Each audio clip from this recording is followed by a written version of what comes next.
makita natin yung gamit natin, yung layunin natin, bakit tayo nandito sa church na to. Kasi may gustong gawin ng Diyos sa lugar na ito, ng iglesyang ito, sa pamamagitan mo.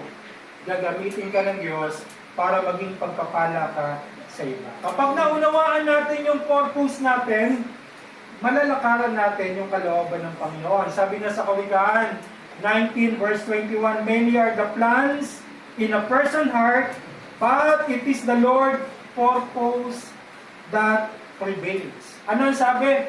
Marami daw tayong gusto, marami tayong plano, marami tayong desire sa ating mga puso.